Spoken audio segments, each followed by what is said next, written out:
we've all faced that moment, haven't we? Staring at the old car or maybe the washing machine. Yeah, or the laptop. Exactly. And you think, okay, is it finally time? Should I replace it? Or can I maybe just squeeze another year out of it? Am I just putting off the inevitable headache? Right. And for most of us, like you said, it often just comes down to, well, a gut feeling. Totally. Maybe the car suddenly feels, I don't know, less reliable. Or you just don't want to be seen in it anymore. Yeah, that too. It's rarely like a super analytical thing for our own stuff. But while that kind of gut feel might work okay for your fridge, imagine scaling that problem way, way up. Okay. Companies face these exact same decisions, replacing assets. But the money involved can be huge. We're talking millions, sometimes billions. Wow. So for them, just relying on a hunch, that's simply not going to cut it. They need something much more structured. Absolutely. Much more financially sound, I'd imagine. Precisely. And that's really what we're digging into today. We're doing a deep dive into a couple of really powerful analytical tools. They're called equivalent annual costs, or EAC, and equivalent annual benefits, EAB.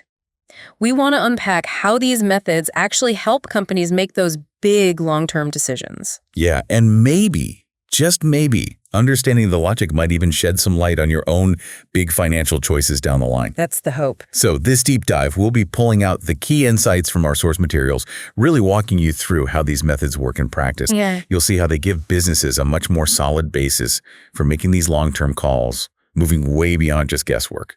All right, let's get into it then. The core problem businesses face.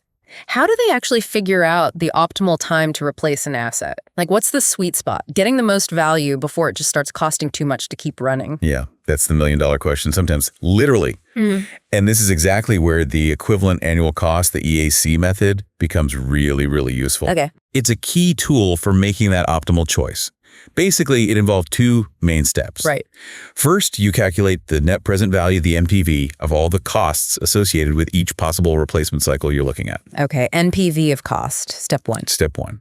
Then, step two, for each of those cycles, you convert that NPV into an equivalent annual cost, an EAC. An annual figure. Exactly. And the cycle that gives you the lowest EAC, well, that's generally your most cost-effective option. Generally. As we'll get into, there are always other things to think about too, other strategic factors. Okay, let's make this concrete. We've got a great example from the source material. Let's imagine a company has this specialized machine. Okay. It costs $3,500 to buy upfront. Now, the maintenance costs, they're projected to be $900 in year one, $1,000 in year two, and then $1,200 in year three. Right, typically rising over time. Yeah, makes sense. And if the company sells the machine, they expect to get back $2,100 after 2 years, or maybe $1,600 if they wait and sell after 3 years. Got it. Residual values. Exactly. And one last piece.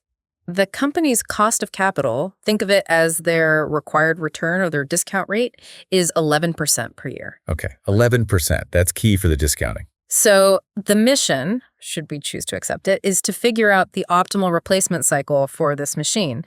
2 years or 3? All right, let's walk through step one. Calculating that net present value of cost for each cycle. We'll start with the 2-year option. Okay. And remember, NPV is all about bringing future money back to today's value. Because, $1 next year isn't worth quite as much as $1 in your hand right now. Right, the time value of money. Exactly. So we discount those future amounts back. Okay, so for 2 years. For the 2-year cycle, you've got the initial cost, $3,500, hitting right now at time zero. Then you've got the $900 maintenance cost at the end of year one. And at the end of year two, you have $1,000 in maintenance. Okay. But you also get $2,100 back from selling the machine. Ah, the residual value. Right, Yeah. right. So you net those out in year two. Now you take all those cash flows, the outflow today, the outflow in year one, the net flow in year two, and you discount them back to today's value using that 11% rate. Okay.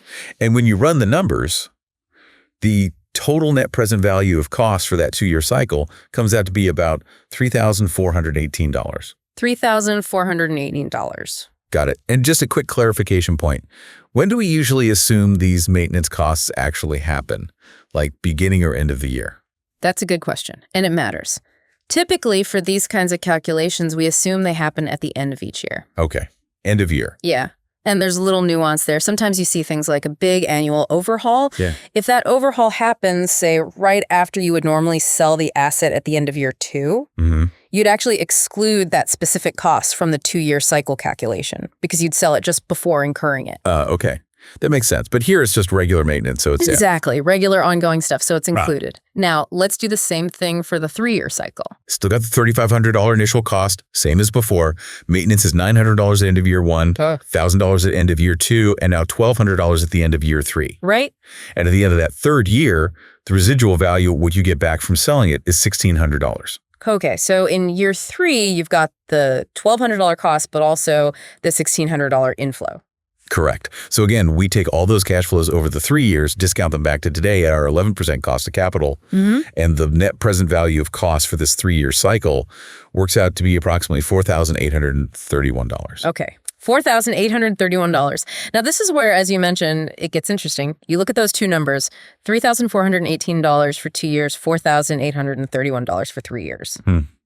You absolutely cannot just say, oh, $3,418 is lower, so the 2-year cycle is better. Exactly. That's the crucial mistake people sometimes make. You cannot directly compare those NPVs. Why not? Seems like the lower cost is better. Because the time periods are different. It's like comparing the total cost of renting a car for 2 weeks versus renting it for 3 weeks. The 3-week rental will almost certainly cost more in total. But that doesn't tell you which option gives you a better daily rate, or in our case, a better annual cost. Right. You're not comparing like with like. It's not a fair comparison of the annual burden. Precisely. We need to normalize it somehow. Make it an annual thing. Okay, that makes perfect sense. So that brings us neatly to step 2, calculating the equivalent annual cost, the EAC. This is where you spread that total NPV of cost, that lump sum figure, over the life of the cycle, right? Turn it into an annual figure. Exactly. We use something called an annuity factor to do this. You can look these up in tables or calculate them. It basically helps convert that present value lump sum into a level stream of annual payments. Like turning the total cost into an equivalent yearly rental fee for having the machine. That's a great way to put it. So let's do that for our example. Okay. For the 2-year cycle, our NPV of cost was $3,418. We divide that by the 2-year annuity factor at 11%, which is 1.713. Okay, divide by 1.713. And that gives us an equivalent annual cost of roughly $1,995 per year. $1,995 a year for the 2-year option. Got it. Now for the 3-year cycle, the NPV of cost was $4,831. We divide that by the 3-year annuity factor at 11%. Which is 2.444. Dividing by 2.444 this time. And that gives us an EAC of approximately $1,977 per year. So $1,977 a year for the 3-year option. Exactly. And there's our decision. Since the annual cost of $1,977 is lower than $1,995, the 3-year replacement cycle is actually the optimal choice for this machine based on these numbers. That's right. That's really interesting. Think about the implications there. Without this EAC calculation, a company might just, guess. Maybe they'd choose the shorter cycle thinking it's better to refresh often, or maybe they'd cling on to it for too long because buying a new one seems expensive up front. Right. They wouldn't see the true annual cost comparison. Yeah, EAC forces them to see that underlying annual burden, potentially saving them, a lot of money over the long term across all their assets. It's really about optimizing for the long haul, isn't it? It absolutely is. But, and this is a crucial point, while this analytical approach is very powerful and give you a really solid baseline, it's definitely not perfect. It has some important limitations, some weaknesses you really need to consider when you use it in the messy real world. Okay, good point. Let's talk about those caveats then. What's the first big weakness we should be aware of? Well, the first major one is that this basic analysis usually ignores taxation. Taxes. Always complicating things. Always. I mean, buying an asset gives you depreciation tax shields. Paying maintenance costs might be tax deductible. These things create tax cash flows. Right. And while you could build those into a more complex model, it adds layers and layers of complexity. So for simplicity, especially in an initial analysis like this, they're often left out. So it's a useful model, but it's kind of a simplified view, financially speaking, not the full tax-adjusted picture. Exactly. It's a streamlined snapshot. Useful but simplified. Okay, so that's weakness 1. That's next. Weakness number 2. The basic EAC analysis assumes you're replacing like with like. Meaning you replace the old machine with an identical new one. Yeah, it assumes you can just keep doing that over and over, forever. But reality isn't like that, especially with technology. No kidding. Things change so fast. Right. Think about computers or phones. Even if the EAC calculation suggested, say, a 3-year cycle was cheapest for a computer, our source material points out that if the cost difference between replacing every 2 years versus every 3 years is actually quite small, Okay. a company might deliberately choose the slightly more expensive 2-year cycle just to get the benefits of having newer, faster, more up-to-date technology more often. Yeah, that makes total sense. Who wants to be stuck with slow, outdated tech if the cost saving isn't huge? We all feel that pull for the newer, better model. And we do. It's a real factor. They might be willing to pay a small premium for that improved functionality or efficiency. I mean, I remember buying a super cheap printer once. Seemed like a great deal. Oh. Yeah, the ink costs. Oh my word, talk about total cost of ownership. That's kind of like a personal EAC calculation gone wrong. Exactly. And that actually leads right into the third weakness. Okay, what's number 3? It assumes you even want to replace like for like. Okay. So even if an identical replacement was available. Yeah, maybe your business needs have changed completely. Perhaps the company has grown massively and now needs a machine with much higher capacity. Right. Or maybe they need totally new features the old model just doesn't have. Precisely. The old asset, even if replaced with a new identical one, might just not fit the business strategy anymore. Our source had a great personal example for this too, didn't it? It did. The classic 2-seater sports car example. Right. Looks great. Maybe even efficient on its own terms. But suddenly becomes, let's say, less than useful when the first baby arrives. Yeah, suddenly you need something very different. Your needs change, so the optimal asset changes too, regardless of the old calculation. Your needs evolve. So that's weakness 3. And finally, number 4, the basic analysis often ignores inflation. Okay, how does inflation mess things up? Well, the problem is that different costs might inflate at different rates. Okay. Like, the machine itself might not go up in price much, but the labor for maintenance could soar. Exactly. The initial asset cost might inflate slowly, maybe due to competition or technology improvements making them cheaper to produce. But maintenance, which is often labor-intensive, could see costs rise much faster due to wage inflation. Right.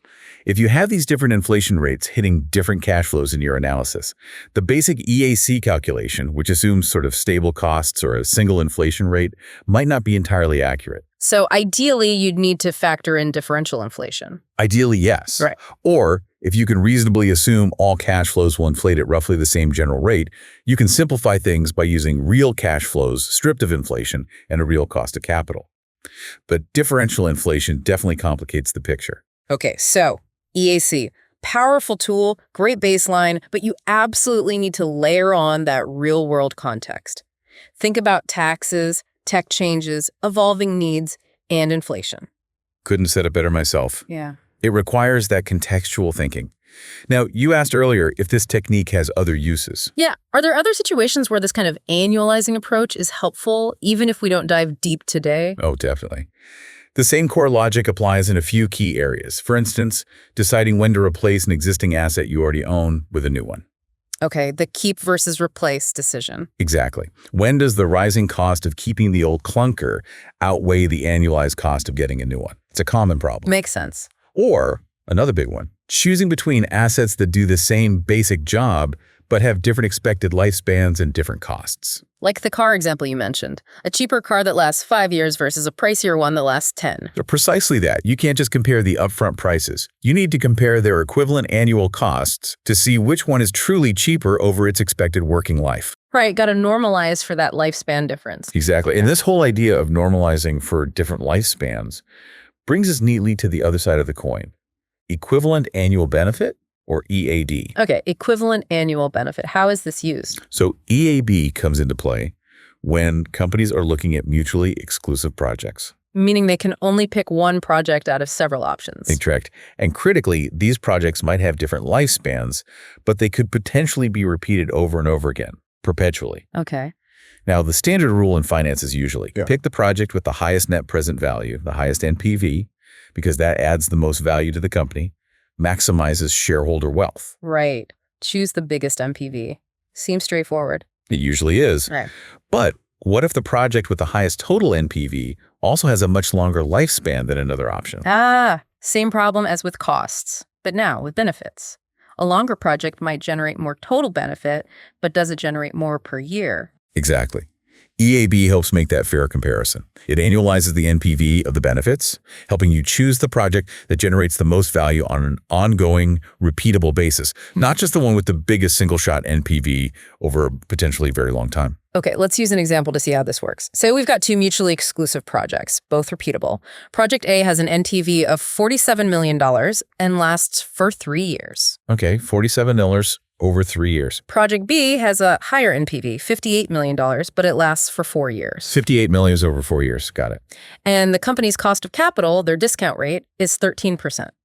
So just looking at NPV, Project B looks better, right? $58 million versus $47 million. At surface, yes. But they have different lives, so we need to calculate the EAB. Right. How do we do that? Same principle as EAC, just with benefits instead of costs. For Project A, we take its NPV, $47 million, and we divide it by the 3-year annuity factor at 13%. That factor is 2.361. Okay, $47 million divided by 2.361. Gives you an EAB of roughly $19.9 million per year. $19.9 million annual benefit from Project A. Got it. Now for Project B, NPV is $58 million. The life is 4 years. The 4-year annuity factor at 13% is 2.974. So $58 million divided by 2.974. Gives an EAB of approximately $19.5 million per year. Whoa. Okay, so Project A delivers $19.9 million per year, while Project B only delivers $19.5 million per year, even though its total NPV was higher initially. Exactly. So based on EAB, the company should actually choose Project A. That's the conclusion. Project A should be chosen. That is genuinely counterintuitive if you only looked at the total NPV. So what's the logic? Why does the lower total NPV win out on an annual basis? It's because Project A has that shorter lifespan. Even though its total NPV per cycle is lower, you get to realize that NPV finished the project and then repeat it more frequently than Project B. So you start generating that $47 million NPV again sooner. Precisely. Over the long run, repeating Project A generates a higher average annual benefit than repeating the longer Project B. It's about the velocity of value creation, not just the size of the initial lump sum. That really reframes how you'd think about comparing projects. It's not just the single cycle, but the long-term, repeatable value stream. Exactly. It's crucial for optimizing continuous value creation. And it's worth quickly mentioning, EAB has similar limitations to EAC. It often ignores taxes, assumes future projects are identical repeats, doesn't inherently handle inflation perfectly, and so on. Same caveats apply. Okay, great point. So let's wrap this up. We've taken a pretty deep dive today into equivalent annual costs and equivalent annual benefits. We've seen how they give businesses a structured, analytical way to make decisions moving beyond just gut feel or simple upfront cost comparisons. Yeah, they normalize those costs and benefits across different time frames, which is key for asset replacement and project selection. It gives you that apples to apples compare. Exactly. But as we stressed, it's not just about plugging numbers into a formula. Right. It's really about understanding the why behind those numbers, knowing the strengths of the method, but also being very aware of its limitations. And considering that wider context, changing technology, evolving business needs, market shifts. All of that. It's a powerful framework, but it needs that strategic overlay, that critical thinking. Definitely. So as a final thought for you listening, now that you've heard how businesses use these tools to look at long-term costs and benefits, how might you apply a similar kind of thinking next time you're facing a big personal purchase, or maybe even planning a long-term goal? Maybe you'll think beyond just the initial price tag of that car or appliance. Maybe you'll consider the full life cycle, the running costs, the eventual resale value, the benefits you get over time, and maybe, most importantly, how your own needs might change in the future. What other hidden factors, those longer-term implications, might you start considering now in your own big decisions?